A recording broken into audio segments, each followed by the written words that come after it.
కవి సామ్రాట్ విశ్వనాథ సత్యనారాయణ రచించిన ఏకవీర నవల ఆధారంగా రూపుదిద్దుకున్న ఏకవీర చిత్రంలో ఎన్టీఆర్, కాంతారావు, జమున, కేఆర్ విజయ ముఖ్య పాత్రలు పోషించారు.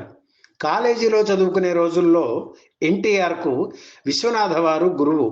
ఆయన ప్రోత్సాహం వల్లే తొలిసారిగా నాటకంలో వేషం వేశారు ఎన్టీఆర్. ఏకవీర చిత్రం 1969లో విడుదలయ్యింది. ఆ తర్వాత కొంతకాలానికి విశ్వనాథ వారికి పద్మభూషణ్ పురస్కారం లభించింది. వెంటనే ఎన్టీఆర్ గురువు గారిని అభినందిస్తూ లేఖ రాశారు. దానికి సమాధానంగా విశ్వనాథ వారు కూడా ఒక ఉత్తరం రాశారు. ఆ ఉత్తరం ఇక్కడ ఇస్తున్నాం చూడండి. My dear mister Ramarao, Padma Bhushan వచ్చిన సందర్భంలో నువ్వు నాకు పంపిన అభినందనలు అందాయి. నీవు ఏకవీర చిత్రంలో కుట్టాన్ పాత్రలో నటించి నాకు కలిగించిన ఆనందం కంటే ఈ బిరుదము అధిక ఆనందమేమీ కలిగించలేదు. నీవు తెలుగు సినీ రంగంలో ధృవతారగా ఉన్నావు. నీకు ఇదివరకే ఉత్తరం రాయవలెను అనుకున్నాను.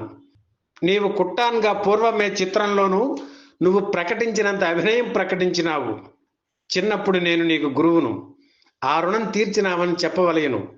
నేడు నాకు పద్మభూషణ్ బిరుదు వచ్చినది. నేను కోరలేదు, తిరస్కరించుటకు వీలు లేకపోయినది. ఇది ఒక విషయము. నేను నీకు చిన్నప్పుడు గురువును. ఇది రెండవ విషయము.